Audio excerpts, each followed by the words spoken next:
Dear students, आज हम आपको BSc second year zoology paper second जिसकी यूनिट है fourth biological clocks circadian and circannual rhythm के बारे में हमने आपको पिछले वीडियो में उसका इंट्रोडक्शन दिया था। आज हम आपको टाइप्स ऑफ बायोलॉजिकल क्लॉक्स के बारे में डिटेल में बताएंगे कि जीवों में 5 प्रकार की जैविक घड़ियाँ पाई जाती है, जिसमें नंबर 1 वार्षिक घड़ी, नंबर 2 ज्वारीय घड़ी, नंबर 3 चांद्र जैव घड़ी, नंबर 4 पाक्षिक घड़ी, नंबर 5 दिवारात्रि घड़ियाँ।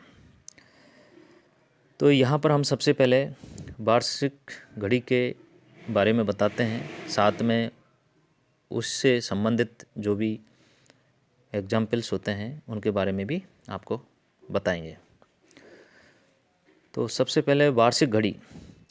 जीवों में ऐसी गतिविधियाँ जो वर्ष में एक बार हो एवं मौसम या ऋतु से इफेक्टेड हो, वे वार्षिक घड़ी के कंट्रोल में होती है। कुछ फूल सिर्फ गर्मियों में खिलते हैं, जबकि पेंसी के, कैलेंडुला, कैंडी टफ्ट व कॉर्नेशन में फूल सर्दियों में खिलते हैं।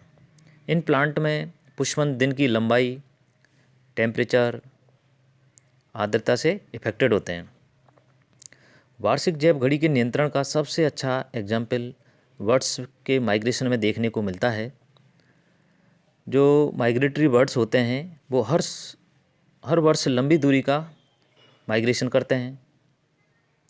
और दूसरा एग्जाम्पल परजीवी ततैये, parasitic wasps and flesh fly के कीटों के लार्वा प्रत्येक वर्ष भी इस प्रकार के वार्षिक घड़ी का प्रदर्शन करते हैं, जिनकी 2 अवस्थाएं होती है। एक तो एक्टिव अवस्था, सक्रिय अवस्था, एक्टिव अवस्था, दूसरी पैसिव अवस्था। और वार्षिक घड़ी डोर्मिनेंसी, संज्ञाहीनता, शीत निष्क्रियता, हाइबरनेशन, एस्टिवेशन, ग्रीष्म निष्क्रियता आदि में भी वार्षिक घड़ी के कारण ही ये सब क्रियाएं संभव हो पाती है। नंबर 2 पे है ज्वारीय घड़ी। ज्वार एवं भाटा high tide and low tide से मेल या तुल्यकालन दर्शाने वाली जैविक लयों को ज्वारीय जैव घड़ी कहते हैं। चंद्रमा के गुरुत्वाकर्षण बल के कारण समुद्र में क्रमिक उतार चढ़ाव ज्वार भाटा कहलाता है। समुद्र के किनारे अंतर्ज्वारीय क्षेत्र इंटरटाइडल जोन में आवास करने वाले एनिमल्स एकांतर क्रम में पानी में डूबते हैं, फिर खुले रहते हैं। ज्वारीय क्षेत्र में रहने वाले एनिमल्स ज्वारों से समृद्ध व्यवहार की आवृत्ता प्रदर्शित करते हैं। प्लेनेरियाई एवं पॉलीकीट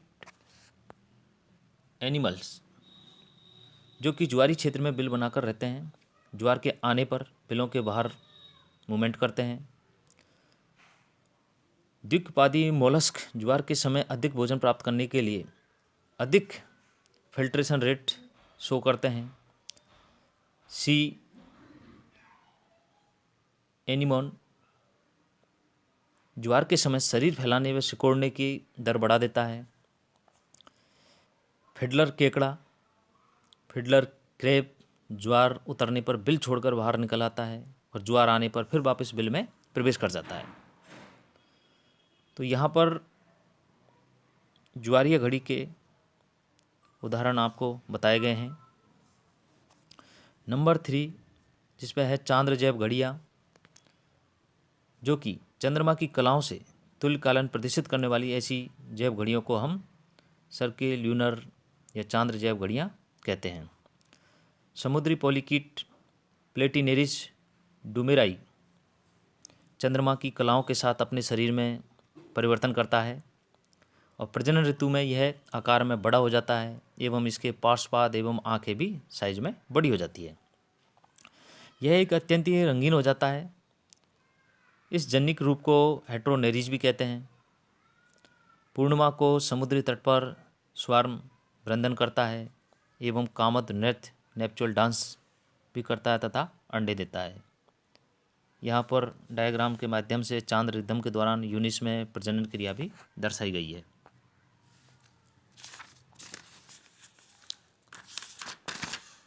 इसी प्रकार पेलेलोक्रमी अर्थात यूनिस जो कि पैसिफिक समुद्र के फिजी द्वीप समूह में रहता है और जनन क्रिया लघु ज्वार के समय अर्थात चंद्रमा के अंतिम चौथाई कालांश में होती है, जो कि अक्टूबर नवंबर में संभव हो पाती है। इस समय जंतु प्रजनन के लिए समुद्र की सतह पर आते हैं। कोरिंगा के अनुसार जंतु के पश्च भाग में जनन होते हैं और अग्रभाग पश्च भाग से दूर करके अलग हो जाता है। पश्च भाग के टूटने से स्पर्म एवं एग निकलकर सतह पर तैरने लगते हैं। ज्वार के बनने पर सूर्य, चंद्रमा एवं पृथ्वी के मध्य अंतर संबंध को भी यहाँ पर एक डायग्राम के माध्यम से दर्शाया गया है। कुछ स्थलीय जंतु भी चांद्रमासिक लय दर्शाते हैं। पिपीलिका, सिंह, एंटलायन की गड्ढा बनाने की गतिविधियां भी पूर्णिमा के समय अधिकतम देखी गई है। अब नंबर 4 पे है जो बायोलॉजिकल क्लॉक है, वो पाक्षिक घड़ियां कहलाती है, सेमील्यूनर, जिसके बारे में हम आपको यहाँ पर बताते हैं कि पाक्षिक घड़ियां वे जैव लय जो कि स्प्रिंग टाइडल एवं लघु ज्वार के पाक्षिक चक्र से तुल्यकाल या मेल रखती है, उसे हम अर्ध चंद्रमासिक घड़ियां, सेमील्यूनर क्लॉक्स या पाक्षिक जैव घड़ियां कहते हैं। पेरिविंकल एवं लिटोरिना रूडिस गमन की गतिविधि में स्पष्ट रूप से 14.5 मतलब 14.5 दिन की आवृत्तिता शो करते हैं। ये किनारे से काफ़ी दूर रहते हैं तथा सिर्फ वृत्त ज्वार के पानी से ही जल निमग्न होते हैं। इस समय यह बिल से बाहर आकर भोजन करती है। दूसरा एग्जाम्पल, एप्लार्सिया भी 15 दिन की आवृत्तिता अपने अंडे देने के व्यवहार को प्रदर्शित करता है। अब है नंबर 5 पे दिवारात्रि जैव घड़ियाँ या दैनिक जैव घड़ियाँ। इस प्रकार की घड़ियों में एनिमल्स लगभग 24 आवर्स के आधार पर जैव लय से तुल्यकालन या मेल रखती है और इस प्रकार की घड़ियों को हम दैनिक जैव घड़ियाँ या दिवारात्रि जैव घड़ियाँ कहते हैं। दैनिक जैव घड़ियों पर बहुत अधिक अध्ययन किया गया है। ये जंतु जगत की सभी प्रमुख क्लासिफाइड समूह में पाई जाती है। इसका सबसे सिंपल एग्जाम्पल सक्रियता एवं निद्रा की एकांतर अवधियाँ हैं, जो कि प्रकाश और अंधकार चक्र से सह संबंध को रिलेटेड है। इस चक्र में कुछ एनिमल्स सूर्योदय एवं सूर्यास्त के समय सबसे अधिक एक्टिव रहते हैं। ऐसे एनिमल्स को हम संध्याचर कहते हैं। एग्जाम्पल रैबिट है। इसी प्रकार कुछ जंतु राशि में सक्रिय रहते हैं, इन्हें हम निशाचर या रात्रिचर कहते हैं। उदाहरण के लिए उल्लू है, चमगादड़ और स्नेक्स है। अधिकतर जंतु दिन के समय एक्टिव रहते हैं, इन्हें हम दिवाचर कहते हैं। मधुमक्खियों में दिवारात्रि गतिविधियाँ स्पष्ट देखी जा सकती है। केकड़ों के कवच के रंगों में चक्रीय परिवर्तन देखा जा सकता है। ये दिन के समय फीके रंग के रहते हैं, रात्रि में गहरे कलर के हो जाते हैं। इससे शिकारी इन्हें खोज नहीं पाते। मधुमक्खियों की आंतरिक घड़ी ठीक 24 आवर्स की नहीं होती, यह 24 आवर्स से कुछ कम समय की होती है। इसलिए दैनिक जैव घड़ियों को सर्केडियन लय दूसरे शब्दों में लगभग दिन के समान कहलाती है। एक ही आवास में रहने वाली दो स्पीशीज के मध्य में स्पर्धा घटाने में बहुत ही महत्वपूर्ण भूमिका निभाती है। उदाहरण के लिए उड़ने वाले कीट, पकड़ने वाली चिड़ियाँ एवं चमगादड़ों के मध्य स्पर्धा नहीं होती, क्योंकि पक्षी दिवाचर होते हैं जबकि चमगादड़ रात्रिचर होते हैं। पनामा में एक आश्चर्यजनक चिड़िया पाई जाती है जिसका नाम पाइल एथ टीनेमो। यह चिड़िया दिन रात हर 3 घंटे बाद में गाती है पनामा में इसे 3 घंटे वाली चिड़िया कहते हैं। मधुमक्खियों में भी अद्वितीय काल की मेमोरीज होती है। प्लाज्मोडियम जैसे सरल जीव में भी अत्यंत सटीक बायोलॉजिकल क्लॉक होती है। इसके पुनरावर्तन का एकदम सही समय होता है, जो कि सामान्यतः 24 आवर्स के गुणकों में होता है। अंतः पैरासाइट की जैविक घड़ी उनके होस्ट वेक्टर एनिमल्स की दैनिक लयों के अनुसार व्यवस्थित होता है। एग्जाम्पल के लिए ब्यूचेरिया बेनक्रोफेक्टाई के लार्वा, जो कि मनुष्य के फेफड़ों में रहते हैं, ये स्किन के नीचे परिधीय रक्त वेसल्स तक पहुंचते हैं, जहां इन्हें मच्छर खींच लेते हैं। अफ्रीका में लार्वा का संक्रमण रात्रि के समय सक्रिय मच्छरों द्वारा होता है, अतः लार्वा रात्रि में ही मनुष्य की सतही वाहिकाओं तक पहुंचते हैं। परंतु फिजी द्वीप में वाहक मच्छर दिन में सक्रिय होते हैं, अतः यहाँ लार्वा दिन में सक्रिय होता है और लार्वा दिन में सतही वाहिकाओं में आता है। अब हम आपको बताते हैं कि जैविक घड़ियों की क्रियाविधि के सिद्धांत, theory of mechanism of biological clocks. जैविक घड़ियों की क्रियाविधि को समझाने के लिए यहाँ पर 2 सिद्धांत अस्तित्व में है। नंबर 1 पेंडुलम सिद्धांत, नंबर 2 विश्रांति दोलन सिद्धांत।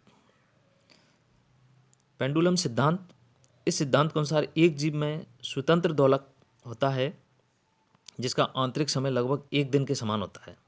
एक सामान्य यांत्रिक घड़ी पेंडुलम सिद्धांत का उदाहरण कही जा सकती है। नंबर 2 पे है विश्रांति दोलन सिद्धांत। इस सिद्धांत के अनुसार जीव में अपना कोई समय नहीं होता, परंतु यह लगातार चलती लयात्मक एवं चक्रीय भूभौतिक जियोफिजिकल घटनाओं से लयात्मक समय प्राप्त कर लेता है। मनुष्य का हृदय एक इसका सबसे अच्छा उदाहरण है। जैविक घड़ी की क्रिया प्रणाली समझाने के लिए जो दूसरा सिद्धांत है वो अधिक व्यापक रूप से स्वीकार्य है। अब हम आपको नेक्स्ट वीडियो में पढ़ाएंगे अधिगम और इम्प्रिंटिंग, स्वप्रेरित व्यवहार, लर्निंग एंड बिहेवियर।